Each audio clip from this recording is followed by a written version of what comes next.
এই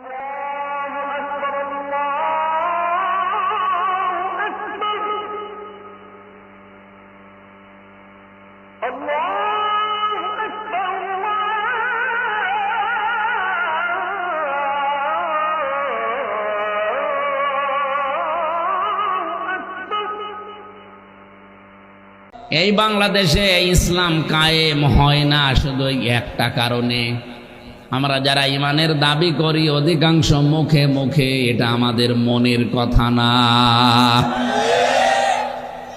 এই জন্যই তো ভুয়া ভুয়া স্লোগান দেয়।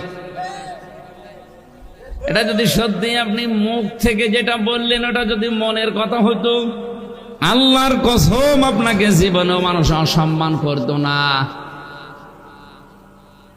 অসম্মান যদি কিছু মানুষ না বুঝে করেও থাকতো, পরবর্তীতে এসে আপনার কাছে মাপ চাইতো।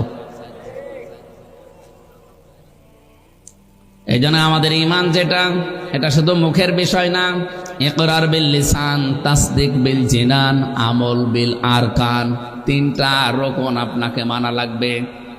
এক নম্বরে মুখ দিয়ে স্বীকার করেছেন যে আমি লা ইলাহা ইল্লাল্লাহ, এটা পড়লাম। 2 নম্বরে বিশ্বাস করা লাগবে একেবারে অন্তর দিয়ে। 3 নম্বরে এর যে চাহিদা আছে প্র্যাকটিক্যাল লাইফে আল্লাহকে দেখানো লাগবে।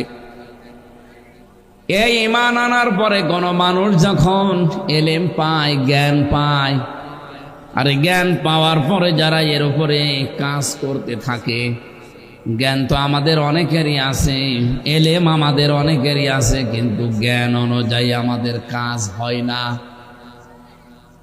এই কথা বলেন কোন কারণে? সূরা ইউনূস 11 নম্বর পারা 19 নম্বর পৃষ্ঠার 5 নম্বর লাইনের 99 নম্বর আয়াতের শেষের দিকে এই তথ্যটা আছে। ওয়ায়াজআলুর রিজসা আলাল্লাযীনা লা ইয়াকিলুন। আল্লাহ পাক বলেন যে মানুষগুলো তাদের জ্ঞান অনুযায়ী, বিবেক অনুযায়ী কাজ করে না, আমি আল্লাহ তাদের উপরে ভুল সিদ্ধান্তগুলো চাপিয়ে দেই। ইয়ারটাতে কত বাস্তব আজ বাংলাদেশের সাথে মিলান। যারা তাদের জ্ঞান অনুযায়ী, বিবেক অনুযায়ী কাজ করছে না, দেখেন এরা পদে পদে ভুল করছে। এই যে ভুল সিদ্ধান্তগুলো তারা নেয়, এগুলো চাপিয়ে দেয় কে? সরাসরি এখানে কর্তা বা ফাইল আল্লাহ নিজে। আল্লাহ বলেন আমি নিজে তাদের উপরে ভুল বিষয়গুলো চাপিয়ে দেই, কারণ তাদের বিবেক অনুযায়ী তারা কাজ করলো না। এই দেশের 100 জনের 69 জন মানুষ ভোট দিয়েছিল যে আমরা এই দেশের সংস্কার চাই, কিন্তু কোন মানুষ এখন দেখি না, এটা পুরা উল্টিয়ে দিয়েছে সাংবিধানিক দোহাই দিয়ে। যে সংবিধান মানুষের ভেতরে বিভেদ তৈরি করে, যেই সংবিধান মানুষের ভেতরে বিভেদ তৈরি করে, ভাইয়ে ভাইয়ে প্রাচীর তৈরি করে তাদেরকে খোনাখনির পর্যায়ে নিয়ে যায়। এই 2.5 মাস 3 মাস চলছে যে অবস্থা, আমরা আরো উপরে চলে যেতে পারতাম যদি কথা মতো আমরা কাজ করতে পারতাম। শুধুমাত্র ইনিয়ে বিনিয়ে তাল গাছ আমার, কেন এই কথা বলার দরকার কি? জনগণ যা চেয়েছেন আপনারা তো এইটা চেয়েছিলেন।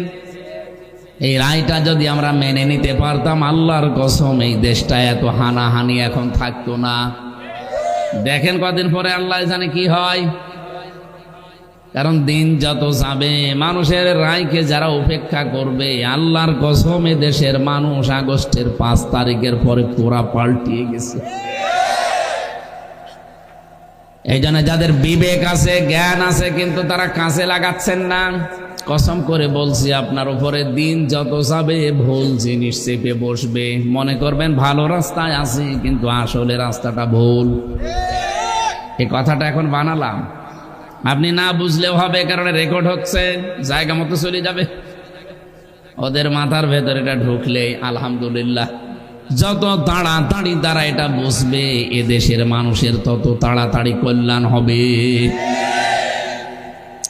তাহলে 2টা শর্ত পেলাম সম্মান পাওয়ার জন্য। 1 নম্বরে ঈমান আনা লাগবে। 850 কোটি মানুষ পৃথিবীতে, আল্লাহর কাছে সম্মান তাদের বেশি যাদের ভেতরে আল্লাহর প্রতি বিশ্বাস বেশি। আর এই বিশ্বাসী মানুষ কি 850 কোটি? সব মাত্র 200 কোটি। আর বাকি যা আছে 650 কোটি, আল্লাহর কাছে ওগুলো গরু ছাগলের মতো দাম নেই। পশু পাখি যেমন আমরা, আমাদের কাছে পিপিলিকা, আল্লাহর কাছে ওইগুলো, সে ডোনাল্ড ট্রাম্প হোক আর নরেন্দ্র মোদী হোক। কারণ ওদের আর যাই থাক কি নেই বলেন তো, ইমান নেই। বলেন বলেন। 2 নম্বরে জ্ঞান, এলেম। জ্ঞান আর এলেম পাইলেই হবে না, এটা পাওয়ার পরে যারা এর উপরে কাজ করবে। বাংলাদেশে বহু আলেম ওলামা দেখতে পাচ্ছি, জ্ঞানী মানুষ আছে, কিন্তু এই জ্ঞান অনুযায়ী অনেকে কাজ করে না। এই জন্য মানুষের ভেতর থেকে, অন্তর থেকে তাদের সম্মান, শ্রদ্ধা এগুলো আল্লাহ নিজে তুলে দেয়। আমি কি নাম ধরে বলবো নাকি? ঠিক আছে, বহু মানুষকে মানুষ কিন্তু সম্মান দিত, কিন্তু তাদের জ্ঞান অনুযায়ী, এলেম অনুযায়ী তারা কাজ করে নাই, দুনিয়ার স্বার্থে নিজেকে বিকিয়ে দিয়েছে। মানুষ হয়তো তারে আলেম মনে করে, কিন্তু ঘৃণার সাথে তার নাম নেই। আজকে যাদের সম্মান কামনা করলাম স্টেজে বসে আছে, ওরা তো এমনি বসে নেই। এই এলাকায় অবশ্যই তাদের একটা সম্মানের জায়গা আছে, এই জন্য কর্তৃপক্ষ তাদেরকে এই সুন্দর চেয়ার দিয়ে বসিয়ে রেখেছে। এদের এই সম্মান আমি শুধু দুনিয়া না, আখেরাতে আর একটা জগৎ আছে না? বলেন বলেন। এই 2 জগতে তাদের সম্মান আমরা কামনা করছি, আল্লাহ যেন দান করেন। আর আখেরাতের সম্মান পাওয়ার জন্য শুধু আমিন বললে হবে? ভেতরে মাল থাকা লাগবে না? মালগুলো আল্লাহ যেন দান করে। সামনে বসা আজকের মাহফিলের প্রধান আকর্ষণ আপনারা। আপনারা যদি প্রধান আকর্ষণ না হয়ে আসতেন এখানে, আমির হামজার বাপ আসলেও কিছু হইতো। সুতরাং যারা এসেছেন আজকে দল মত নির্বিশেষে সবাই আজকের মাহফিলের প্রধান আকর্ষণ। যদিও এখন মাহফিলের সিজন না, যে কোনো সময় বৃষ্টি লেগে যেতে পারে, এই জন্য আমরা খুব হাই রিক্স নিয়ে এই অনুষ্ঠানগুলো আজকে করছি। আমি মানা করেছিলাম, তারপরে আল্লাহর বান্দা নাসর চলে গেছে সেই কুষ্টিয়া থেকে মাগুরা, হোটেলে ছিল। বহু কষ্ট করে আজকের এই মাহফিলটার আয়োজন কয়েকজন মিলে এলাকাবাসীকে সামনে নিয়ে যারা সাজিয়েছেন, মা বোনেরাও আছে মনে হয় পর্দার আড়ালে নাকি, সম্মানিতা মা এবং বোনেরা, প্রশাসনের ভাইরা, দল মত নির্বিশেষে আজকের এই অনুষ্ঠানে আমরা যারা এসেছি আখেরাতের পুঁজি তৈরি করার জন্য। যেহেতু আর কয়দিন, 11-12 দিন পরে একটা মহান দিন আমাদের সামনে, এই সংক্রান্ত কিছু বিষয় কোরআন থেকে তুলে ধরবো ইনশাআল্লাহ। যে আল্লাহ আমাদেরকে নিয়ে এসেছেন এই ইবাদত খানায়, এটা কিন্তু এখন ইবাদত চলছে অলরেডি। আমরা নামাজ পড়ে আসলাম, এশার নামাজ পড়ে যেমন সওয়াব পেয়েছি, এখানে বসে থাকে কোরআনের আয়াতগুলো বোঝার জন্য যারা চেষ্টা করছে, ঠিক ওই রকম নামাজ পড়ার মতো সওয়াব হচ্ছে। নবীজি বলেন, কোরআনের একটা আয়াত বোঝার জন্য কেউ যদি চেষ্টা করে, ও যদি নাও বোঝে, শুধু চেষ্টা করেছে, 500 রাকাত নফল নামাজের সওয়াব পাওয়া যায়। বিশ্বনবী মসজিদে নববীতে প্রবেশ করলেন, ডান দিকে তাকিয়ে দেখলেন কিছু মানুষ আল্লাহর কোরআন নিয়ে আলোচনা করছে, বাম দিকে তাকিয়ে দেখলেন কিছু মানুষ আল্লাহর জিকির করছে। নবীজি বললেন, 2টা দল ভালো কাজে আছে, তবে সবচাইতে উত্তম কাজে আছে তারা যারা আল্লাহর কোরআন নিয়ে ব্যস্ত আছে। বলেন তো এখানে আমরা ব্যস্ত আছি কি নিয়ে? কথা বলা লাগবে, বলেন। আল্লাহর নবী বলেন, এই মুহূর্তে আল্লাহ আমাকে ওহী নাযিল করে জানিয়েছেন, কোরআন নিয়ে যারা ব্যস্ত আছে আমি যেন তাদের মজলিসে শ্রোতা হয়ে বসে পড়ি। আপনি টের পাচ্ছেন যে কোন জায়গায় বসে আছেন?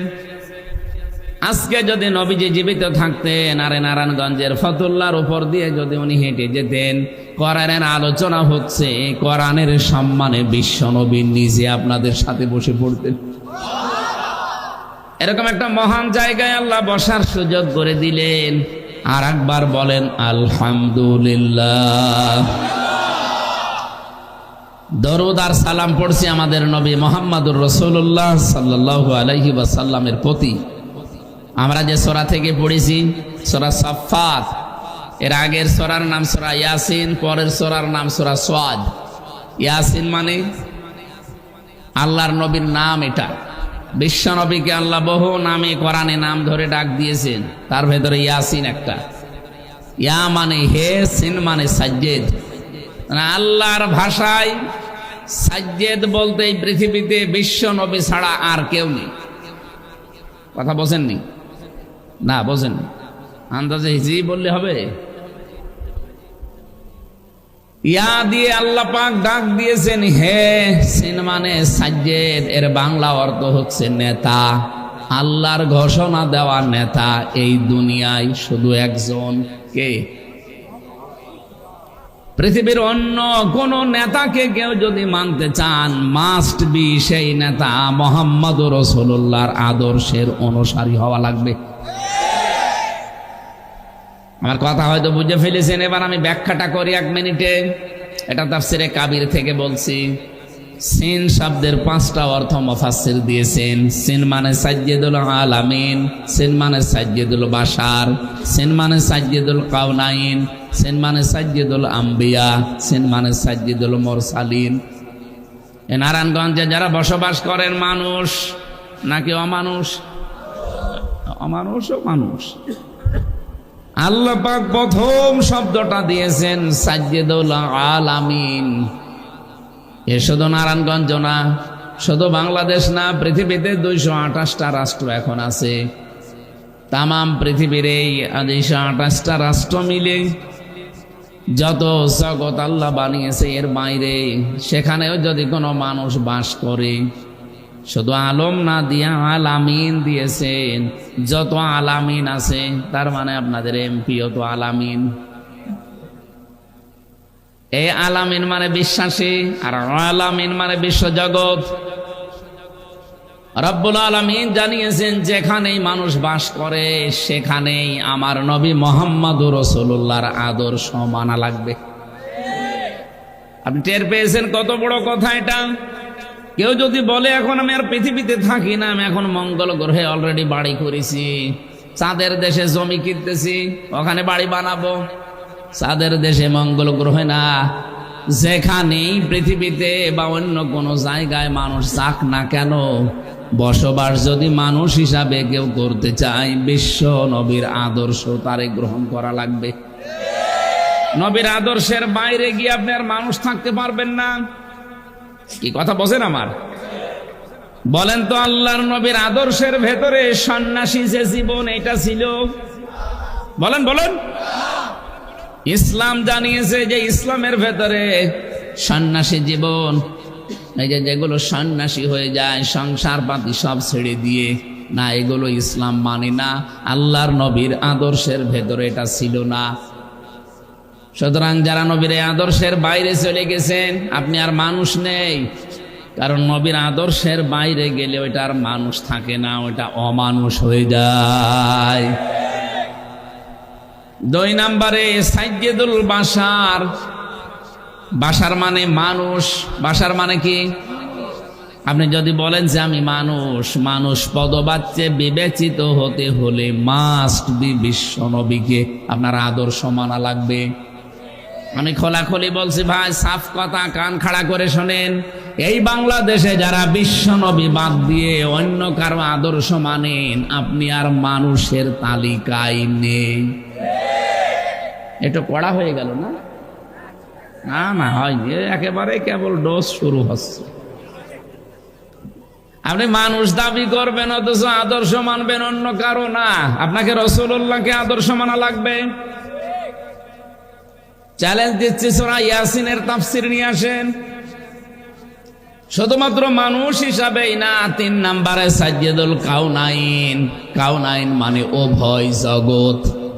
এই আপনাদের এই মন এদিকে নেই না, এদিকে তাকান। শুধুমাত্র এই পৃথিবী না, কাউনাইন মানে উভয় জগৎ। আর একটা জগৎ আমাদের সামনে আছে, ওই জগতেও কেউ যদি বাঁচতে চায় মুহাম্মদুর রাসূলুল্লাহকে লাগবে, নাকি আপনার বাবা মা দিয়ে হবে? ইয়াউমা ইয়াফিরুল মারউ মিন আখিহি ওয়া উম্মিহি ওয়া আবিহি ওয়া সাহিবাতিহি ওয়া বানি লিকুল্লি ইমরিইম মিনহুম ইয়াউমা ইদিন শাআনুন ইউগনি। রব্বুল আলামিন বলেন, সেদিন মা পালাবে, বাবা পালাবে, ভাই পালাবে, স্ত্রী পালাবে, এমনকি প্রতিটি মানুষের নিজের চিন্তায় তারা ব্যস্ত থাকবে। এই অবস্থা তৈরি করা হবে। দুনিয়ায় বিপদে পড়লে যেহেতু আপনজনেরা আসে, আল্লাহ বলেন কিয়ামতে এইগুলোই আগে পালাবে। ইব্রাহিম নবীর মতো মানুষ ডাক দিয়ে বলবে, রব্বুল আলামিন, আমার বাবা আসরের সাথে কি করবা আমি জানি না, যা ভালো লাগে করো। আমার কোনো কথা নেই বাবার ব্যাপারে, আমারে বাঁচাও। হযরতে ঈসা রূহুল্লাহ বলবে রব্বুল আলামিন, আমার মা মরিয়মের সাথে তুমি কি আচরণ করবে আমি জানি না, যা ভালো লাগে করো, কিন্তু তুমি আমাকে বাঁচাও। বলেন তো, কেউ তার মাকে কেউ তার বাবাকে ভুলে যাচ্ছে, এমন সময় মাত্র একটা আওয়াজ হাসরের ময়দানে শোনা যাবে, রব্বি হাবলি উম্মতি। তিনি শুধু বলবে রব্বুল আলামিন তুমি আমার উম্মতকে বাঁচাও। কোন উম্মত? তিনি বলবেন না যে আমার ইমাম গাজালিকে বাঁচাও, ইমাম আবু হানিফাকে বাঁচাও, রাবিয়া বসরিকে বাঁচাও না। উনি একটাই আওয়াজ দেবে, আমার উম্মতকে বাঁচাও। আমার প্রশ্ন এখন, উম্মত আমরা হতে পেরেছি কিনা? আমরা তো ওই উম্মত দাবি করছি যে উম্মত মদের ব্যবসা করে। নারায়ণগঞ্জে মনে হয় এখনো শুরু হয়নি। আমি তো সংসদে 300 এমপির ভাষণ শুনতে পাচ্ছি। আমি নিজে সহ 300 এমপির একই কথা, মাননীয় স্পিকার আমার এলাকায় মাদক ছেয়ে গেছে। নারায়ণগঞ্জের ফতুল্লার যিনি আলামিন উনিও বলেছে যে শেষ হয়ে গেলাম। মাদক নিয়ন্ত্রণ অধিদপ্তর পর্যন্ত নারায়ণগঞ্জে আছে না নেই? প্রত্যেক জেলায় আছে। এত হাজার হাজার লক্ষ লক্ষ টাকা খরচ করে সরকার এই অধিদপ্তর বানিয়েছে। কি হচ্ছে বলেন তো অধিদপ্তর দিয়ে? এ নারায়ণগঞ্জে যদি 150টা ওয়ার্ড থাকে পুরাই আসনের ভেতরে, আমার তো 138টা ওয়ার্ড আমার আসনে, এখানে অবশ্যই 140 বা 50টা ওয়ার্ড আছে। এ নারায়ণগঞ্জে এই আসনের ভেতরে ওয়ার্ড কয়টা? কয়টা? 160টা। 160টা আমার মনে হয় মাদক নিয়ন্ত্রণ অধিদপ্তর যে কাজ করছে, একটা ওয়ার্ডের মাদক নিয়ন্ত্রণ করার যে কাজ সেইটাও তাদের দ্বারা হচ্ছে না।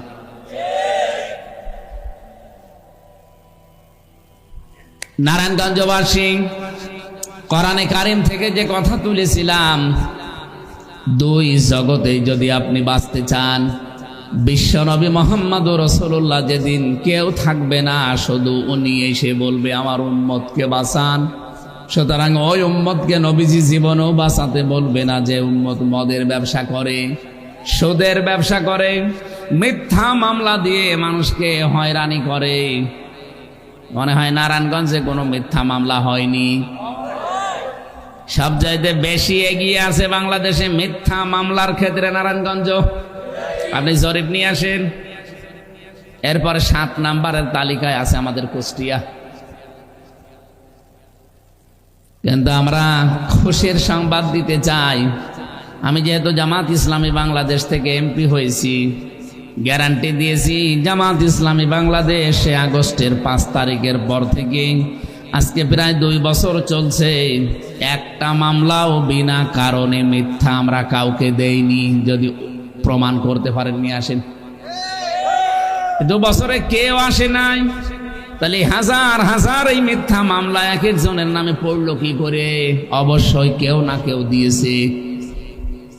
একটা মানুষকে মিথ্যা ভাবে জড়িয়ে তার জীবনটা নষ্ট করে দিলে জীবনেও নবীর সামনে ওই দিন আপনি উম্মত হিসাবে দাঁড়াতে পারবেন না।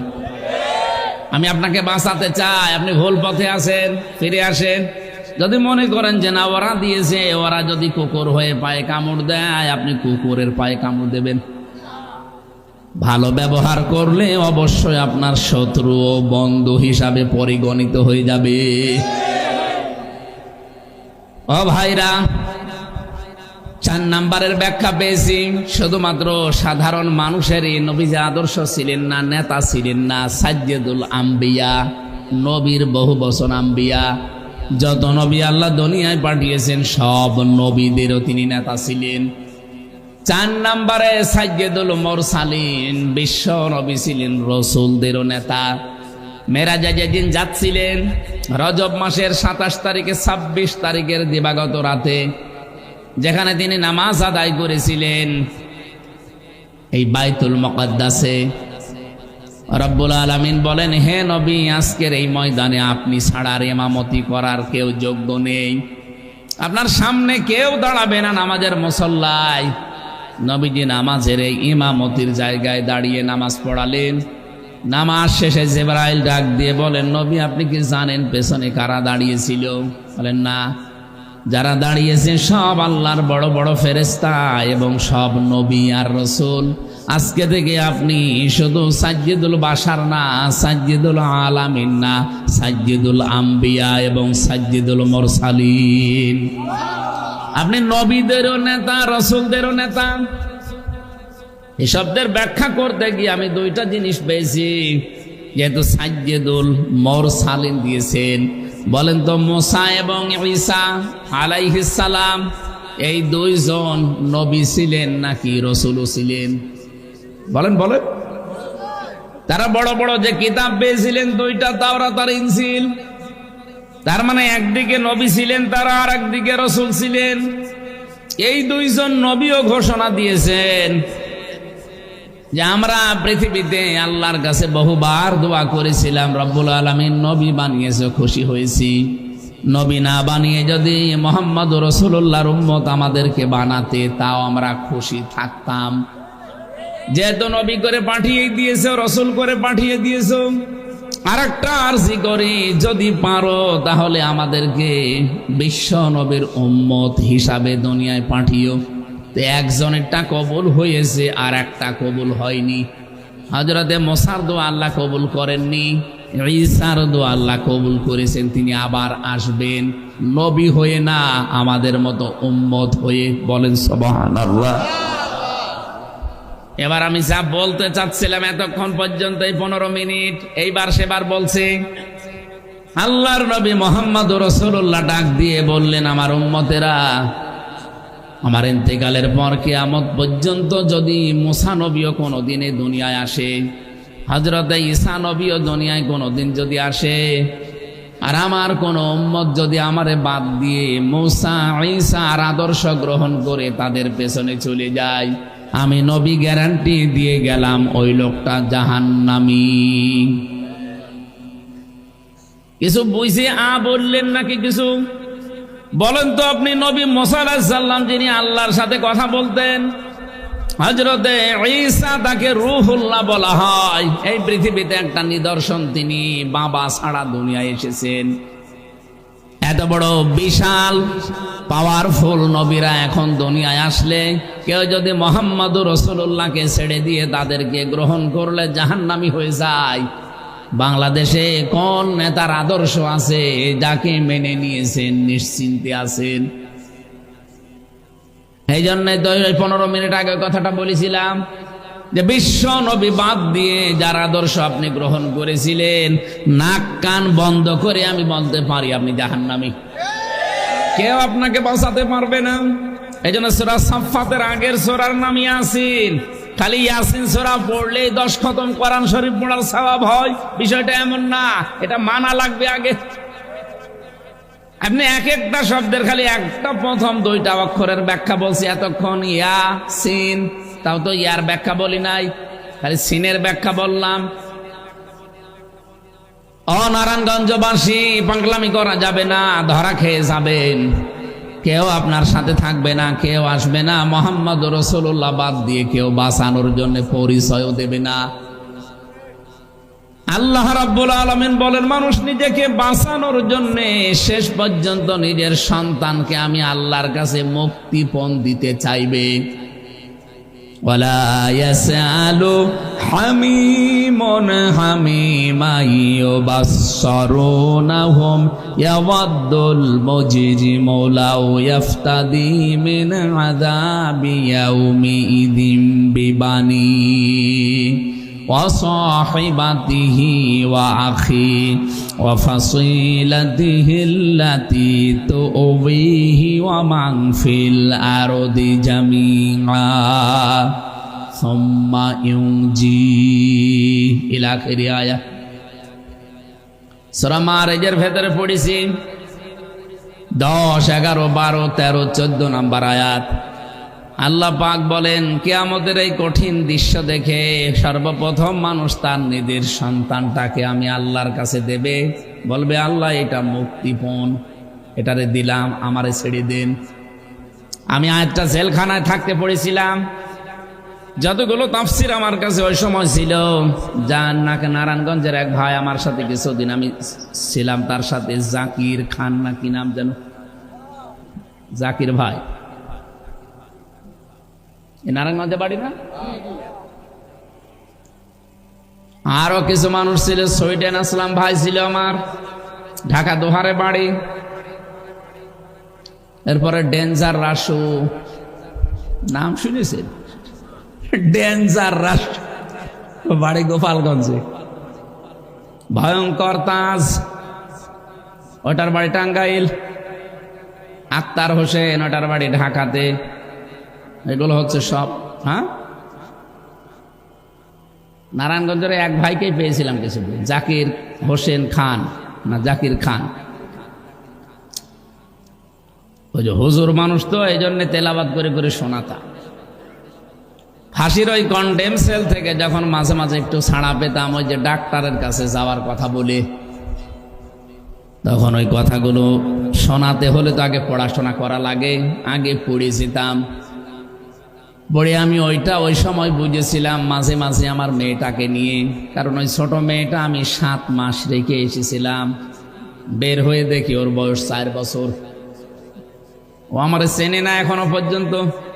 এ মাওলানা গিয়েছিল কিছুদিন আগে আমাদের বাড়িতে। আমি জেল থেকে বের হয়ে যেদিন বাড়িতে গেলাম, আমারে নিচে নিতে এসেছে। আমারে তো দেখেনি এর ভেতরে। 7 মাসে তো কিছু বুঝতো না, এখন 4 বছর একটু বোঝে। আমি যেই নিচে যে দাঁড়ালাম, আমারে বলছো হুজুর আমাদের বাড়ি চলেন। আমাদের বাড়ি চলেন মানে মানে আমি যে ওর বাবাও জানে না, ভুলে গেছি, আমার চেহারাও মনে নেই। আর ও যে অত বড় হয়ে গেছে, 3 বছর আমি কোনোদিন দেখিও নাই, কারণ আমি যোগাযোগ বিচ্ছিন্ন ছিলাম। বাইরে কারা বেঁচে আছে মরে গেছে আমি জানতামও না। সিসি ক্যামেরা দিয়ে 24 ঘন্টা আমার দিকে তাক করে রাখতো, কেউ যেন আমার সাথে কথা না বলে।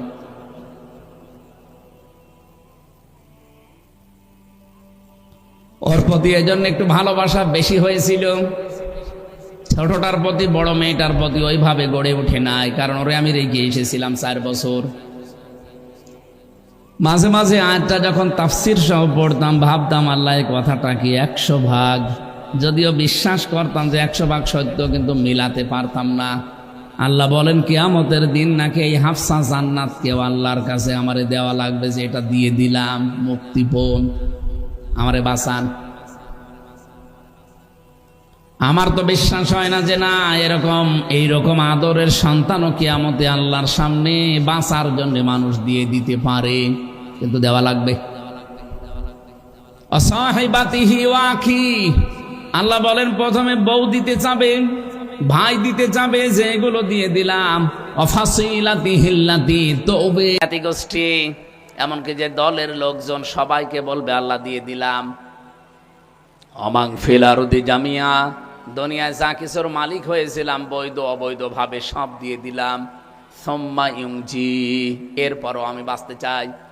আল্লাহ ধমক দেবেন, কাল্লা ইন্নাহা লাযা নাযাআতাল লিশাওয়া তাদউ মান আদবারা ওয়া তাওয়াল্লা ওয়া জামাআ ফাআওয়া।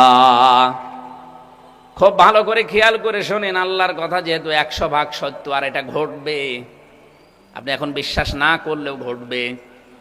আল্লাহ বলেন, যেই বলবে আমার ছেলে মেয়েকে, আমার বউকে, আমার ভাইকে, আমার জ্ঞাতি গোষ্ঠীকে, আমার দলের লোককে, আমার সম্পদ আদি সব দিলাম, আমি ফিদিয়া হিসাবে, মুক্তিপণ হিসাবে আমারে আপনি বাঁচান, ছেড়ে দেন।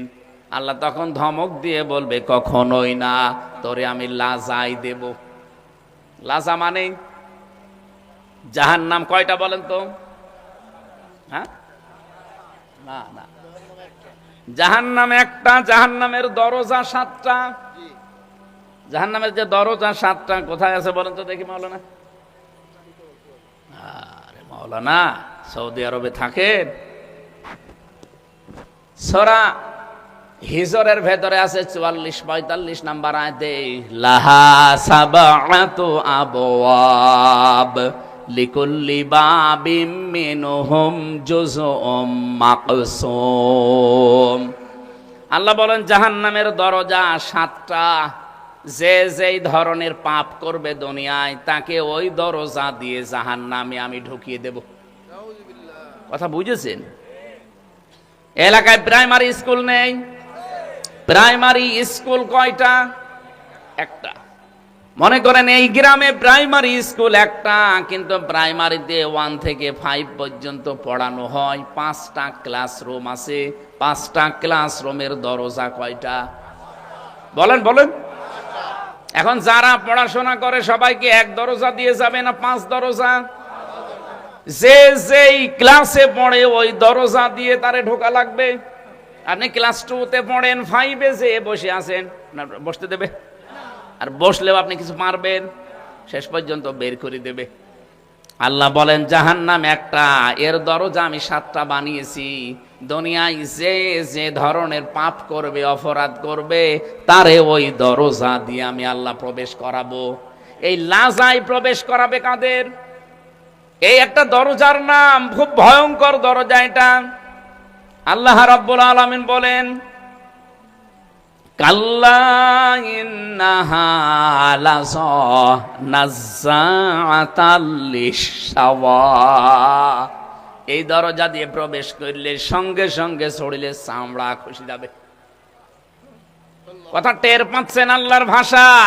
পৃথিবীতে এমন একটা ঘর দেখান যেখানে ঢুকলেই চামড়া উঠে যায়। আমি রিমান্ডে ছিলাম, আয়না ঘরে ছিলাম, আমি বাস্তবতা বহু দেখেছি। এমন এমন কঠিন কঠিন ঘরে আমারে নিয়ে গেছে, হ্যাঁ, শাস্তি দেওয়ার জন্যে, কিন্তু ঘরে ঢুকলেই চামড়া উঠে যায়, নখ উঠে যায়। আমি পাইনি। নখ তোলার জন্য মেশিন আমার কাছে নিয়ে এসেছিল যে এটা দিয়ে আমরা নখ তুলি, এটা দিয়ে চামড়া তুলি। আমি দেখেছি আপনার এই জায়গায় ধরে শুধু ওই প্লাস সিস্টেম এমন করা আছে, এখানে শুধু চাপ দিয়ে ওপরের সিস্টেমটা আবার আলাদা। 3 মুখ এখানে, ওপরে মাথা একটা, এই 3 মুখ এখানে লাগিয়ে বা এখানে লাগিয়ে, কারণ আপনি নড়াতেও পারবেন না। চেয়ারের সাথে এমন কায়দায় ক্লিপ দিয়ে এইটে দেওয়া, গলাটা আপনার ক্লিপ দিয়ে বেঁধে দেওয়া, পা 2টা বেঁধে দেওয়া, হাতের সাথে ক্লিপ দেওয়া, হয় এখানে লাগাবে, না হাত বাঁকা করে নি এখানে লাগাবে। আমার আগে যিনি রিমান্ডে গেল তার এভাবে করেছিল, সে এসে আমারে বলছিল এখানে চাপ দিয়ে শুধু এভাবে টানতে থাকবে। টানতে টানতে দেখা যাচ্ছে চামড়া ছিঁড়ে চলে আসবে।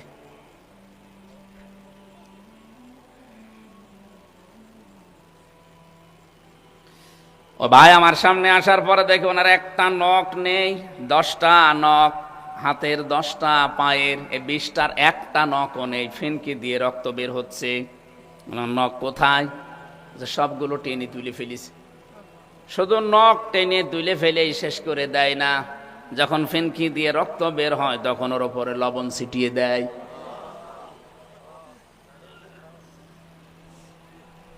চট্টগ্রামে বাড়ি ভাইটার, আমার এখনো মাঝে মাঝে ওই রাতের কথা মনে হয়। রাত 2টা 3টা হবে হয়তো, এরকম রাত গভীর, কোনো শব্দ নেই, খালি গাড়ির শব্দ শুনতাম। কারণ মাটির নিচে ওই আয়না ঘরের ভেতরে, উপরে গাড়ি যেত, শব্দ শোনা যেত যে গাড়ি যাচ্ছে। হঠাৎ রাত 2টা 3টার সময় 5-6 জন মানুষ এসেছে, চোখ বেঁধে আপনার হাতে পায়ে শিকল বেঁধে দেবে, পায়ের সাথে চোখের সাথে ওই কালো কাপড় দিয়ে আটকিয়ে দেবে, বলবে চলো। কোথায়? মনে হবে যে আমারে মনে হয় রাতের বেলায় ছেড়ে দিচ্ছে। হঠাৎ করে নিয়ে চলে যায়। পরের দিন যারা দায়িত্বে আসে পাহারা দেওয়ার জন্যে, এই যে বছরের পর বছর থাকতে থাকতে তো পরিচয় হয়ে গিয়েছিল। ওনার একদিন বললাম যে গত কয়েকদিন আগে যারে নিয়ে গেলেন উনি কই? নিয়ে আসেন না তো আর। আমারে বলছে ও উপরে চলে গেছে। উপরে চলে গেছে মানে ও মরে গেছে। ওরে হয়তো ওখান থেকে নিয়ে গেছে গাজীপুরে, ওই বাগান আছে বিশাল, অথবা টাঙ্গাইলে, বিশাল এরিয়ার ভেতরে নিয়ে চোখ খুলে দেয় রাত 2টা 3টার সময়। যা ও মনে করে আমার মনে হয় ছেড়ে দিয়েছে।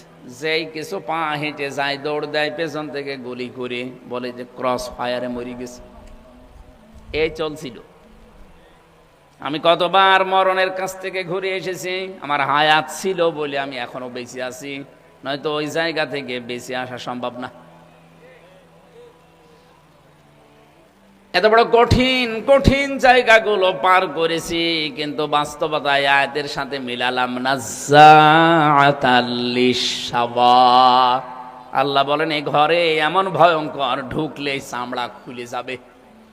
ওরা তো নিয়েছে চামড়া তোলে, নখ তোলে, কিন্তু এমন আল্লাহ ঘর বানিয়েছে যে ঘরের ভেতরে কোনো কিছু নেই, ঢুকলে চামড়া খসে যায়। রিমান্ডের তৃতীয় দিনের একটা কাহিনী আমার এখনো মাঝে মাঝে ভয় লাগে। মাটির নিচে ওই ঘরের ভেতরে শুধু মাইক ছাড়া আর কিছু নেই, অন্ধকার। লাইট দেওয়ার পরে দেখি চারিদিকে শুধু ক্যামেরা, 50টার উপরে ক্যামেরা হবে। আমি একা নিস্তব্ধ বসে আছি। ওখানে মাইক সেট করা আছে, ওই 5 তলা 7 তলা থেকে মাঝে মাঝে আওয়াজ দেয়, মানে আমি কি করছি ওরা সব দেখতে পাচ্ছে। কোনো কথা নেই, কোনো বার্তারা নেই। হঠাৎ 2-3 ঘন্টা পরে একবার আওয়াজ দেবে, এই শেষ। বলেন তো 24 ঘন্টা এভাবে একটা মানুষ কতক্ষণ, কয় দিন, কয় সপ্তাহ থাকতে পারে? অথচ ওখানে পড়ে আছে মানুষ 3 বছর, 5 বছর, 7 বছর, 10 বছর, 12 বছর, 14 বছর পড়ে আছে, কেউ জানে না। কিছু কিছু মানুষকে দেখতাম এত বড় বড় চুল, দাড়ি, গোপ, নখ হয়ে গেছে এত বড় বড়, দেখলে ভয় লাগতো, মনে হচ্ছে জঙ্গল থেকে আসতেছে। মানুষ নাকি জীবনও প্রথমে দেখলে বুঝবেন না।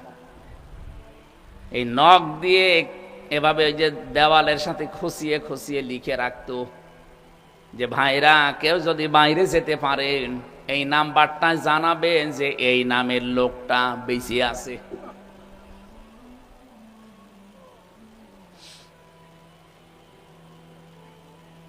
প্রথম আর রিমান্ডে যাবার পরে আমার যখন আয়না ঘরে প্রথমে নিয়ে গেছে, আমি জিজ্ঞাসা করেছিলাম যে আপনার নাম কি? ও নাম বলতে পারে না। তার মানে আজ 10 বছর লোকটা পড়ে আছে, ওর নাম কি ও নিজেও জানে না, ওরে কেউ ডাকেও না। একটা মানুষ জানে না যে কোন বছর এটা কোন মাস, এটা কি বার, আজকে কয়টা বাজে, ওর কিচ্ছু জানা নেই। কারণ রাত হয় না দিন হয় আমি নিজেও জানতাম না। নামাজ পড়তাম আন্দাজে।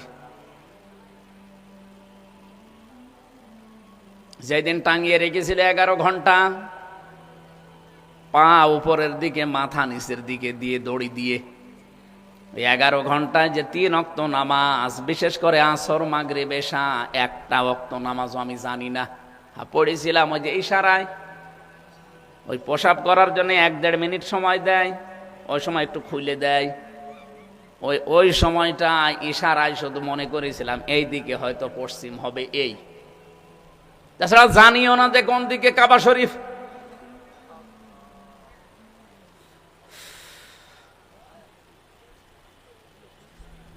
এই কঠিন মুহূর্তগুলো আয়াতের সাথে মাঝে মাঝে মিলায় আর আল্লাহকে বলি, রব্বুল আলামিন, দুনিয়ার তো বড় বড় কঠিন কঠিন জায়গা আমি পার করলাম, কিন্তু কিয়ামতে তুমি যে লাজা বানিয়েছো, এই লাজা নামে জাহান্নামের দরজা দিয়ে ঢুকলেই নাকি চামড়া সব খসে যাবে। ও আবার কেমন ঘর! এত বড় কঠিন ভয়ঙ্কর ঘর ডাকবে কাদের? কাদেরকে তুমি দেবে এখানে? আল্লাহর পরবর্তী 2টা আয়াতে জবাব দিয়েছেন, তাদউ মান আদবার ওয়া তাওয়াল্লা ওয়া জামাআ ফাআওয়া। এই ভালো করে শোনেন, নারায়ণগঞ্জে যদি এরকম কেউ থাকেন এখনই পাল্টাতে হবে নাকি? তাদউ, তাদেরকে ডাকবে ওই ঘর। কাদেরকে? তাদউ মান আদবার ওয়া তাওয়াল্লা, যে ব্যক্তি আল্লাহর কোরআনের বাণী শোনার পরে অ্যাবাউট টান করে পেছন ফিরে চলে যায়। আর এরকম কথা বলেই থাকে, এই অহংকার যুক্ত কথাবার্তা মনে করে যারা চলে যায়। 2 নম্বরে ওয়া জামাআ ফাআওয়া, যারা মাল সম্পদ দিনের পর দিন শুধু জমা করতে থাকে আর এটা কি করে সংরক্ষণ করা যায় সেই চিন্তায় ব্যস্ত থাকে। নারায়ণগঞ্জে নেই? আছে মানে আমি নাম ধরবো? এ জেলায় এখন বেশি। বাবা শাহজালাল সব হালাল করে নিচ্ছে। এই যে দিনের পরে দিন আপনি শুধু বৈধ নেই অবৈধ নেই, ডান নেই বাম নেই, খালি জমা করছেন। আর কি করে এটা আবার টিকিয়ে রাখা যায়, এই চেষ্টা যারা করেন এই মাত্র এই তিনটা গুণ যাদের ভেতরে দুনিয়ায় পাওয়া যাবে, আল্লাহ পাক ওই জাহান্নামে লাজা নামে দরজা দিয়ে তাদেরকে ঢোকাবে। নারায়ণগঞ্জে যদি কেউ থাকেন এখনই পাল্টান। কার জন্য কি করছেন আপনি? আপনি যে সম্পদের পাহাড় তৈরি করে গেলেন, আরে ভাই আমি যে জায়গায় এখন আছি, আমিও তো 5 বছরে হাজার হাজার কোটি কোটি টাকার মালিক হতে পারতাম, এখনো সেই সিস্টেমও আছে। কিন্তু আমি বুঝে ফেলেছি দুনিয়ার এই জীবনটা, কারণ আমি জানি পৃথিবীর জীবন ধোঁকা ছাড়া কিচ্ছু না। আমি এখন এই প্রায় 2.5 মাস হয়ে গেল ক্ষমতায় আছি। এমপি হওয়ার পরে 2.5 মাসে আমি যদি শুধু হাঁ করে থাকতাম, আল্লাহর কসম আমি হাজার কোটি টাকার তো মালিক হয়ে যেতে পারতাম। কারণ কত রাস্তা যে খোলা এখন বুঝতেছি। আগে মানুষের কাছে মাঝে মাঝে শুনতাম যে একবার এমপি হলে নাকি 14 বংশ বসে বসে খায়, তখন ভাবতাম যে আল্লাহ কি করে খায়। এখন জানি, এখন টের পাচ্ছে যে খায় কি করে। কারণ যতগুলো রাস্তা আছে সরকারি রাস্তা, কিচ্ছু করা লাগবে না, শুধু সই করে দিলে হাজার হাজার টাকা চলে আসবে। কিন্তু কি করবে টাকা নিয়ে বলেন তো? আমি 5 বছরে নয় 5,000 কোটি টাকার মালিক হয়ে গেলাম, রেখে গেলাম, আমি মরে গেলাম।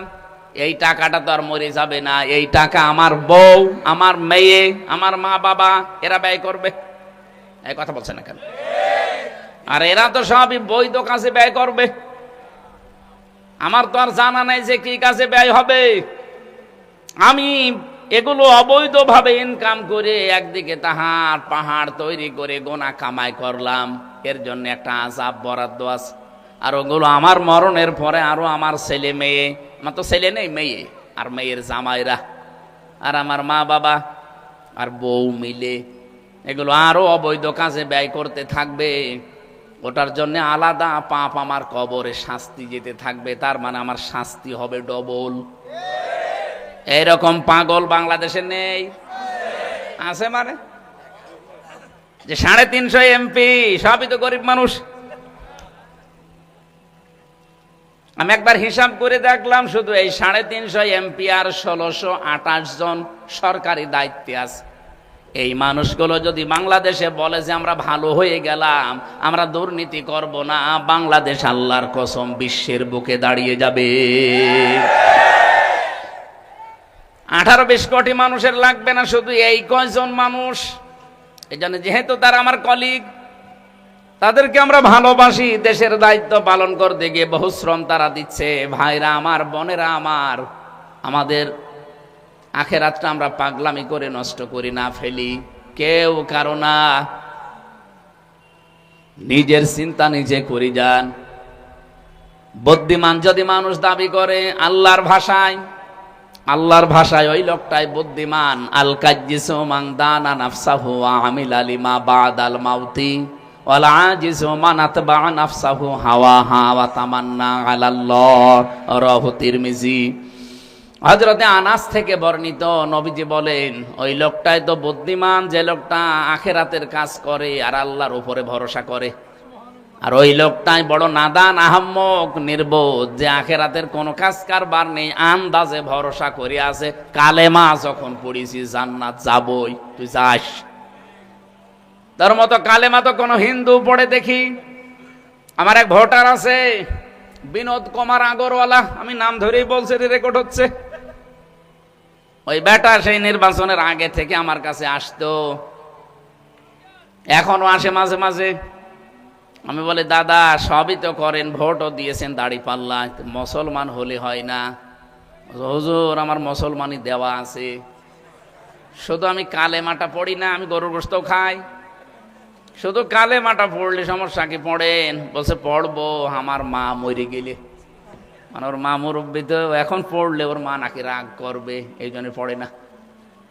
ঠিক আছে তোমার সময় দিলাম, মা মরে যাক, এরপরে পড়ো। কালেমা পড়তে বললে পালেমা, আমি তো খুব বেশি হলো 3টা কালেমার মুখস্থ আছে, 5 কালেমা আমার মুখস্থও নেই। অথচ ও দেখি ভড়ভড় করে কালেমা পড়তে আছে, লা ইলাহা ইল্লাল্লাহ আশহাদু আল্লা ইলাহা ইল্লাল্লাহ ওয়া আশহাদু আন্না মুহাম্মাদান আবদুহু ওয়া রাসূল, সবই ঠিক আছে। কালেমা পড়লেই যদি মানুষ মুসলমান হয়ে জান্নাতে চলে যেতে পারে, তে বিনোদ কুমারকেও জান্নাত দেওয়া লাগবে। ওর তো মুসলমানও দেওয়া, গরুর গোশতও খায়, এমনকি নামাজে আমরা যখন দাঁড়াই মাঝে মাঝে তো এসে বসে থাকে, বলে দাদা নামাজ পড়বেন না? হ্যাঁ নামাজ পড়বো। অজু অজু মজু নেই না, পাগলামি করা যাবে না। আমি বুঝে ফেলেছি দুনিয়ার জীবন যতটুকু, আমি সবাইকে চাই আমরা সবাই আসেন দুনিয়ার জীবনটা বুঝি। আমাল হায়াতুদ দুনিয়া ইল্লা মাতাউল গুরুর।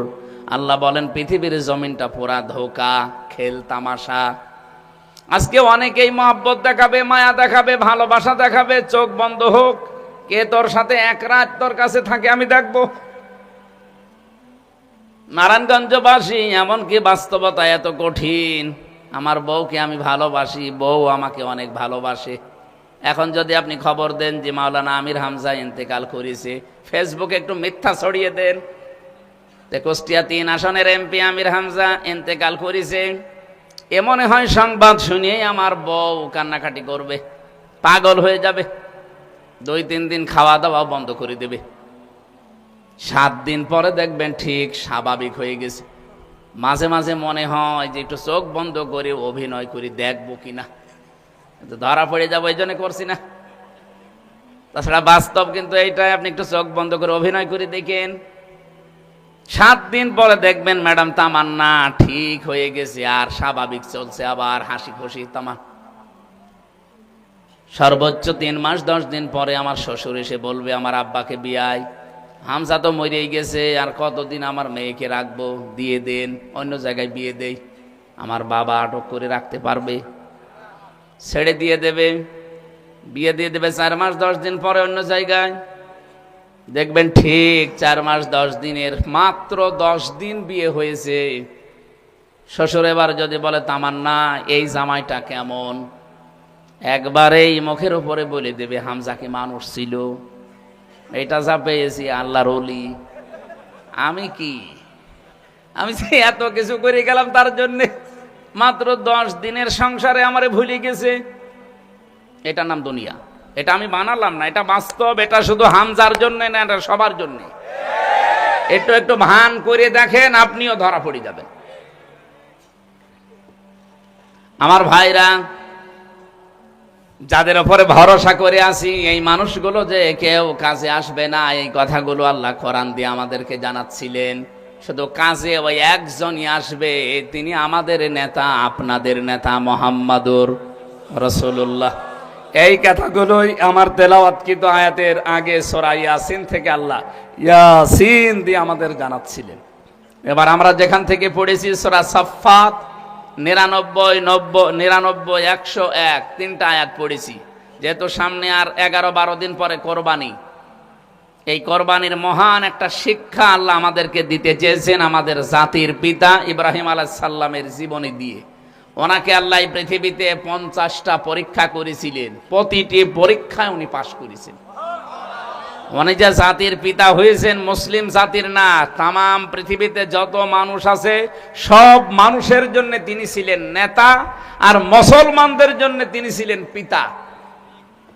ওয়াইদিবতালা ইব্রাহিমা রাব্বুহু বিকালিমাতিন ফাতাম্মাহুন্না ক্বালা ইন্নী জাইলুকা লিন-নাসি ইমামা ক্বালা ওয়া মিন যুররিয়াতি ক্বালা লা ইয়ানালু আহদিজ জালিমিন। সূরা বাকারার ১২৪ নম্বর আয়াতে পাবেন, রব্বুল আলামিন বলেন আমি ইব্রাহিমকে বহু পরীক্ষা করেছিলাম, প্রতিটি পরীক্ষায় তিনি পাশ করলেন। সর্বশেষ তিনি যখন এই অগ্নি পরীক্ষায় পাশ করলেন, তিনি ডাক দিয়ে বলেছিলেন রব্বুল আলামিন তুমি আমাকে যে জাতির নেতা বানিয়ে দিলে, মানব জাতির, এই নেতৃত্ব দিতে কি শুধু আমি একাই পারবো, নাকি আমার সন্তানাদি যারা দুনিয়ায় আসবে, ক্বালা ওয়া মিন যুররিয়াতি, আমার ছেলে মেয়ে দুনিয়ায় যারা আসবে, আমার ছেলেরা এরা কি নেতৃত্ব দিতে পারবে? আল্লাহ ওই সময় জবাব দিয়েছেন ক্বালা লা ইয়ানালু আহদিজ জালিমিন। এদিকে একটা শিক্ষা আছে, তিনি বললেন লা ইয়ানালু, এটা মোজারে, বর্তমান, ভবিষ্যৎ, প্রেজেন্ট, ফিউচার। হে ইব্রাহিম, তুমি যেমন নেতৃত্ব দিলে, তোমাকে আমি জাতির নেতা বানিয়ে দিলাম, মানব জাতির, তোমার সন্তানাদিও নেতৃত্ব দিতে পারবে, কিন্তু কোন জালেমের জন্য আমি আল্লাহর ওয়াদা এখন নেই, কিয়ামত পর্যন্তও থাকবে না। তার মানে জালেম যারা, তারা মানুষের নেতা হতে পারবে না, এ কথা কার? এই জন্য জালেম যারা বাংলাদেশের নেতা ছিল, আল্লাহ বিদায় করে দিয়েছে। আগামীতে কোন জালেম যদি জোর করে নেতৃত্ব দিতে চায়, তাদেরকেও আল্লাহ বিদায় করে দেবে। কারণ এই আয়াতটা তো আপনি পাল্টাতে পারবেন না। কথা বলছেন এখানে, পাল্টাতে পারবেন? হযরত ইব্রাহিম আলাইহিস সালাম জাতির লোকদেরকে যেটা শুনিয়েছিলেন সেইটা এবার শোনাতে চাই। হযরত ইব্রাহিম নবী আলাইহিস সালাম জাতির লোককে ডাক দিয়েছেন, ক্বালা তা'বুদুনা মা তানহিতুনা ওয়াল্লাহু খালাকাকুম ওয়া মা তা'মালুন। তোমরা কি পূজা করো এই সমস্ত হাতের তৈরি করা, খোদাই করে যেগুলো মাটি দিয়ে, কাঠ দিয়ে, খড় দিয়ে বানাও, এর সামনে মাথা নত করো, এদের ইবাদত করো, অথচ আল্লাহ পাক তোমাদেরকে এবং তোমরা যাদেরকে বানিয়েছো সবাইকে সৃষ্টি করেছেন কে? আল্লাহ। এই দাওয়াত শুধু আমাদের জাতির পিতা ইব্রাহিম দিয়েছিলেন, তার সন্তান হিসাবে আপনাদেরকেও আমরা দেই। আজ যারা মানুষের তৈরি করা আইন কায়েমের জন্য চেষ্টা করেন, ফিরে আসেন ওই জায়গা থেকে, আসেন যিনি বানিয়েছেন তার তৈরি করা আইন আমরা এই দেশে কায়েম করি। সংসদে সেদিন অধ্যাপক মুজিবুর রহমান অলরেডি তুলে ধরেছেন, মানুষের তৈরি করা আইন লাথি মারেন, আল্লাহর তৈরি করা আইন কায়েম করেন। ওই দিনই যদি মাননীয় প্রধানমন্ত্রী সহ আমরা 300 জনে দাঁড়িয়ে যেতাম, তার সাথে হাত তুলে যে আল্লাহর আইন ছাড়া এই দেশে আর কারো আইন মানি না, আল্লাহর কসম করে বলছি কোরআনের আইন কায়েম হয়ে যেত। কিন্তু উনি বলার পরে দেখলাম বাইরে এসে অনেকে টিটকারি মারছে, হ্যাঁ মোল্লা বলে কি গো, টের পাবেন একদিন। মোল্লা বলে কি গো, আপনি টের পাবেন। 55 বছর হয়ে গেল, কোরআনের 500 আইনের একটা আইন আমাদের সংসদে আজও কায়েম হইল না। আপনার লজ্জা লাগে না? কিসের মুসলমান পরিচয় দেন আপনি? আমি আরো গভীরে নামতে পারতাম, কারণ 7 তারিখে অধিবেশন শুরু, সবাই আমার ছেকে ধরবে, দরকার নেই। যতটুকু বলেছি যদি বিবেক থাকে কাজে লাগান। রব্বুল আলামিন বলেন, ক্বালু বনু লাহু বুনিয়ানান ফালুকুহু ফিল জাহিম। একথা শোনার পরে জাতির লোকেরা ষড়যন্ত্র আরম্ভ করে, ওই দেশে যারা নেতৃত্বে ছিল, নমরুদ সহ নেতৃত্বশীল যারা, এই নেতা গোছের মানুষগুলো সর্বপ্রথম তারা বলেছে এর জন্য অগ্নিকুণ্ড বানাও এবং এই অগ্নিকুণ্ডের ভেতরে তারা ফেলে দাও। আমার এখান থেকে একটা শিক্ষা বের করেছে, আলেমদেরকে বলছি, জ্ঞানী যারা আছেন তারা দেখবেন, মানুষ যখন ইখলাস নিয়ে আল্লাহর একাত্মবাদের প্রতিষ্ঠার চেষ্টা চালায়, আর তাকে থামানোর জন্য যদি কেউ চেষ্টা করে, চূড়ান্ত ষড়যন্ত্র যখন মানুষ মেতে ওঠে, আল্লাহ পাক তখন নিজে একটা সিদ্ধান্ত নেন। এটা যেহেতু কোরআনের আয়াত, এটা শুধু ওই জামানায় হয়েছে তা না, কিয়ামত পর্যন্ত এরকম হতে থাকবে। ফারাদু বিহি কাইদান ফাজালনাহুমুল আসফালিন। আল্লাহ বলেন, ওই মানুষগুলো যখন সংকল্প করলো তার বিরুদ্ধে, একটা বিশাল ষড়যন্ত্র এঁটেছে, তখন আমি কি করলাম? তাদেরকে হীন, অতিশয় হীন, দুর্বল, অপমান, অপদস্থ এবং নিকৃষ্ট জায়গায় পৌঁছিয়ে দিলাম। আজ বাংলাদেশে সব আলেমরা হয়তো আল্লাহর আইনের কথা বলে না, যারা মন থেকে ইখলাসের সাথে বলে, তাদের ক্ষতি করার জন্য দেখছি এখন অনেকেই দুর্বিসন্ধি চালাচ্ছে। বিশেষ করে রাম আর বামেরা, এর সাথে অনেকে যোগ দিয়েছে। আল্লাহর আইনের কথা যারা ইখলাসের সাথে বলে, এদের বিরুদ্ধে যদি আপনি ষড়যন্ত্র করেন, আল্লাহর কসম আপনাকে আল্লাহ অপমান করবে। আমি নাম নিলাম না, নাম নিলে বুঝে ফেলবেন। যারাই করেছে এই 55 বছরে, একটাকে আল্লাহ ছাড়ে নাই। কথা বলেন না কেন? আল্লাহর আইনের পক্ষে কাজ করতে গেলে এই বিচার ব্যবস্থার মাধ্যমে টাইট দিত ওই কালামানিক। পাশের জেলায় বাড়ি মুন্সিগঞ্জে, কি অবস্থা করেছে আল্লাহ দেখেন, কলার পাতা শুয়েছে, গলায় গামছা দিয়ে টেনে এনেছে। এই কথা বলছে না কেন? এরপরও যদি শিক্ষা না হয়, আমার মনে হয় প্রতিটি মানুষের বাড়িতে বাড়িতে এখন কালা মানিকের এই গামছা পরা ছবি টাঙিয়ে রাখা দরকার। এইটার নামই ফাজআলনাহুমুল আসফালিন। যারা ইখলাসের সাথে দিন কায়েমের জন্য চেষ্টা চালায়, এদের বিরুদ্ধে ষড়যন্ত্র করো, বিপদে ফেলার চেষ্টা করো, আল্লাহর কসম আল্লাহ তোমাকে অপমান করবে। আসফাল, সাফেল দেয়নি, আসফাল ইসমে তাফসিল, সর্বনিম্ন জায়গা আপনাকে পৌঁছিয়ে দেবে। আর সামনাসামনি হয়তো মানুষ আপনাকে দেখলে ভয় পাবে, কিন্তু পেছনে পেছনে আপনার জন্য গালিগালাজ আর বদদুয়া করবে।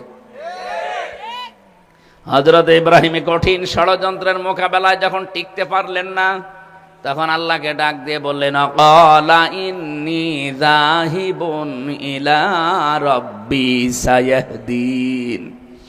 আমি আজকে আমার রবের দিকে আশ্রয় নিলাম, চলে গেলাম, আমি হেঁটে চললাম আমার রবের দিকে। ইলা রব্বি সায়াহদিন, তিনি তো ইয়াহদিন বললেও তো অর্থ হয়ে যেত, সায়াহদিন বলেন কেন? তার মানে মানুষ যদি সত্যি অসহায় হয়ে যায়, আল্লাহর দিনের কাজ করতে গিয়ে বাধাপ্রাপ্ত হয়ে আর কোনো রাস্তা খোলা না থাকে, ও যদি আল্লাহর দিকে মনোনিবেশ করতে থাকে, রব্বুল আলামিন তার বাঁচার জন্য হাজারো রাস্তা অতি শীঘ্রই খুলে দেয়। এই জন্য সিন, সাউফা, কদ, লাম এরকম 13টা শব্দ আছে, এখানে আল্লাহ দিয়েছেন সিন। ইয়াহদিনের আগে সিন দিয়ে জানিয়েছেন সায়াহদিন। ইব্রাহিম নবী বলেছিলেন, আমি বিশ্বাস করি আমি যেহেতু সব ষড়যন্ত্রের জাল বিছানো, আমার আর জায়গা নেই, আমি আল্লাহর দিকে এবার ফিরে আসলাম, মাস্ট বি, অবশ্যই অতি শীঘ্রই আমার আল্লাহ আমার রাস্তা খুলে দিচ্ছে। শুধু খুলে দিচ্ছে না, এটা মজারে, ইয়াহদিন বর্তমান ভবিষ্যৎ, এখন দিচ্ছে, কিয়ামত পর্যন্ত আমার মতো রাস্তায় যারা থাকবে তাদের জন্য আল্লাহ রাস্তা খুলে দেবে।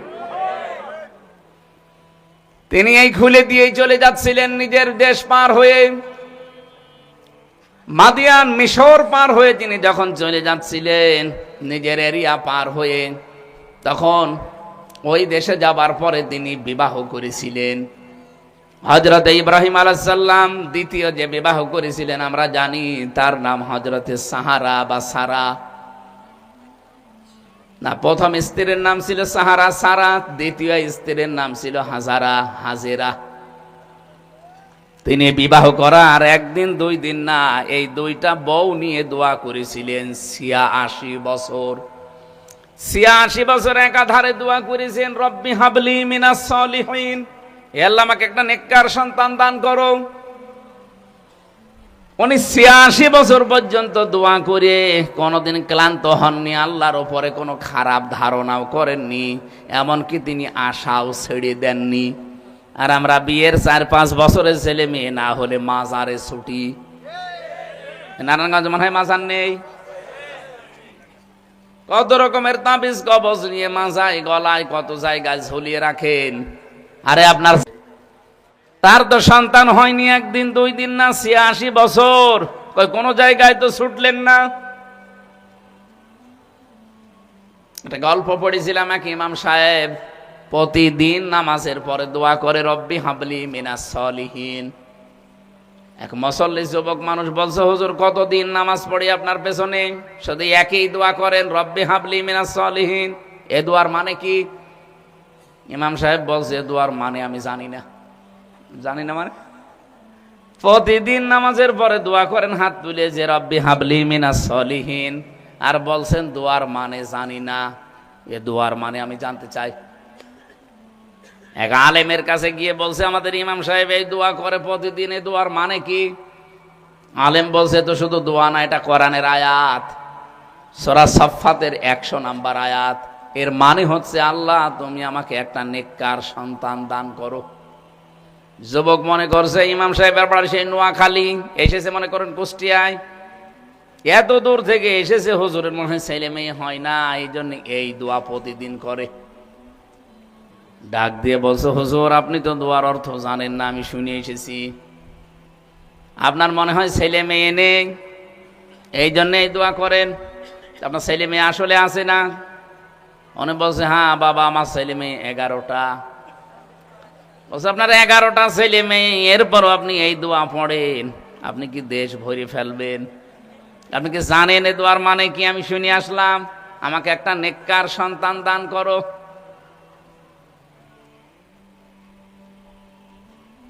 তা আমার তো মনে হচ্ছে আমরা যারা ইব্রাহিম আলাইহিস সালামের জীবনে থেকে শুনছি, হে রাব্বি হাবলি মিনাস সালিহিন, উনি 86 বছর একাধারে পড়লেন, এরপরও মন খারাপ করেননি, আশা ছেড়ে দেননি। আর আমরা দোয়া বুঝি না, করিয়ে যায়, আল্লাহ আমাদের দিয়ে যায়। হযরত ইব্রাহিম আলাইহিস সালামের এই ধৈর্য, এই পরীক্ষা, এই ঈমান, এই আশা, এই ভরসা আমাদের ভেতরে তৈরি হওয়া লাগবে। সারা জীবনে যদি সন্তান না হয়, কোনো দিন কোনো পীরের কাছে, মাজারে, কোনো তাবিজ কবজের কাছে যাব না। এটার নাম একটা ঈমান। 86 বছর পর একটা জবাব পেয়েছিলেন, ফাবাশশারনাহু বিগুলামিন হালিম, যাও তোমাকে আমি একটা হালিম দিলাম। হালিম মানে চাচা হালিম? কি হালিম? এখানে হালিম মানে সহলসীন বালদা। হযরত ইব্রাহিম আলাইহিস সালাম বলেছিলেন, রব্বুল আলামিন তুমি কি আমাকে গোলামিন হালিম দিলে, কেমন হালিম আমি দেখব।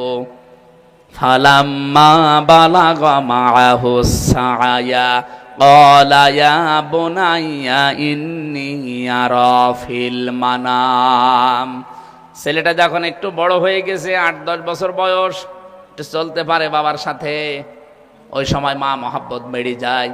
আল্লাহ ওই সময় পরীক্ষা নিলেন যে জবাই করো।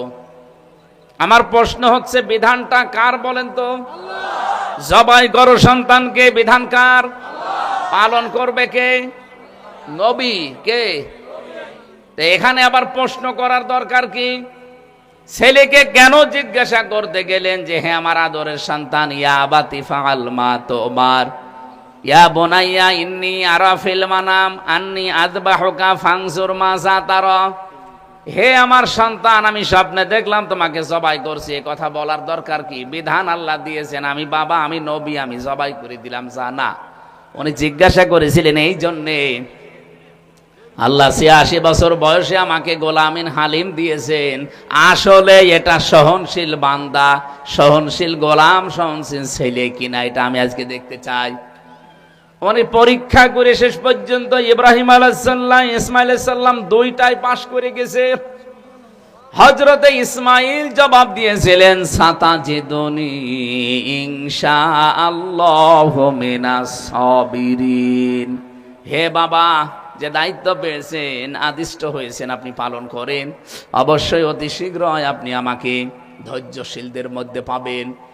হযরতে ইব্রাহিম এবং ইসমাঈল এই কাজটা করেছিলেন। এই ঘটনাটা আল্লাহ আমাদের এমনি শোনাননি, শুনিয়েছেন। এর পরের যে আয়াতটা, এইটার শিক্ষা নেওয়ার জন্যে, ফালাম্মা আসলামা ওয়া তাল্লাহু লিল জাবিন। এদিকে তাকান, এইটাই গুরুত্বপূর্ণ কথা। আসলামা দ্বিবচন। আল্লাহ বলেন দুইজন যখন এগ্রি হয়ে গেল, রাজি হয়ে গেল আল্লাহর বিধান পালন করার জন্যে, তখনই আমি আল্লাহর বিধান তাদের জন্য পালন করা সহজ হয়েছে। ইব্রাহিম যদি বলতেন আমি জবাই করব, ইসমাইল যদি বলতেন আমি জবাই হব না, বলেন তো আল্লাহর বিধান পালন হতো? ইসমাইল যদি বলতেন আমি জবাই হব, ইব্রাহিম নবী বলতেন আমার মায়া লাগে, 76 বছর বয়সে তোরে পেয়েছি, আমি জবাই করব না, আল্লাহর বিধান পালন হতো? আল্লাহ আসলামা খেলা করার জন্য দেননি।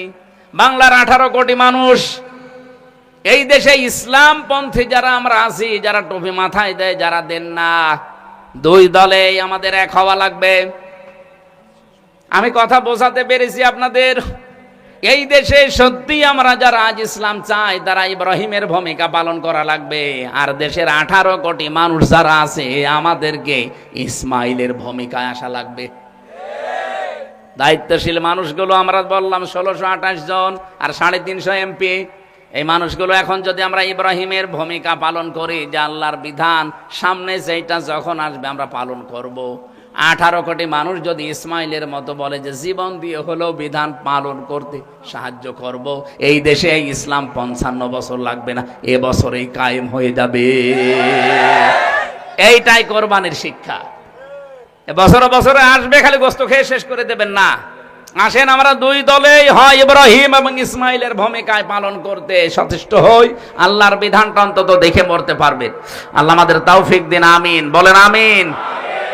তারাকনা আলাইহি ফিল আখিরিন সালামুন আলা ইব্রাহিম। ইব্রাহিম, এটা শুধু তোমার জন্যই না, তোমার পরবর্তীতে কিয়ামত পর্যন্ত যারা আসবে এই কোরবানির নিদর্শন, এই শিক্ষা তাদের জন্য আমি রেখে গেলাম। কিন্তু আমরা আসে খালি খাবার দাবার করে শেষ করে দেই, শিক্ষাটা নিতে পারি না।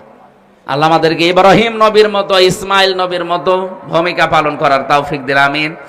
আমি জেলখানায় থাকতে যেগুলো লিখেছিলাম তার ভেতরে এটা একটা, সৃষ্টি জগৎ আল্লাহ কিভাবে বানিয়েছেন অনেক তথ্য দেওয়া আছে। এই বইটা শিক্ষিত মানুষ নারায়ণগঞ্জে যারা তারা নিয়েছেন, কয়েকটা আছে এখানে, এটা নিয়েছেন, অনেক কিছু শিখতে পারবেন এখান থেকে। আল্লাহুম্মা আমিন। রব্বানা আতিনা ফিদ দুনিয়া হাসানা ওয়া ফিল আখিরাতি হাসানা ওয়া কিনা আযাবান নার ওয়া আদখিলনাল জান্নাতা মাআল আবরার ইয়া আজিজ ইয়া গফফার ইয়া রব্বাল আলামিন। রব্বুল আলামিন, কখন বৃষ্টি এসে যায় আমরা জানি না, তারপরও বড় আশা নিয়ে, ভরসা নিয়ে কোরআনে কারিমের এই মাহফিলের আয়োজন এলাকাবাসী, নারায়ণগঞ্জের ফতুল্লার এই মানুষগুলো যারা কোরআনের জন্য এত পাগল, এদেরকে তুমি কোরআনের হেদায়েত দিয়ে দাও। সওয়াব যদি দিয়েই থাকো কোটি কোটি গুণে বাড়িয়ে দাও। কিয়ামতে যিনি সুপারিশ করে জান্নাতে নিয়ে যাবে ওই নবীর রওজায় পৌঁছিয়ে দাও। এ মাহফিলের আয়োজন করতে গিয়ে তোমার যে বান্দারা শ্রম দিল, বিশেষ করে আলহাজ মাওলানা রফিকুল ইসলাম আব্দুল আজিজ, আল্লাহ তাআলা কত মানুষ তাদের সাথে এলাকাবাসী যারা শ্রম দিয়েছে, মন থেকে কাজ করেছে কোরআনের জন্য প্রসারে প্রসারে, সবাইকে আবু বকরের মতো কবুল করে নাও।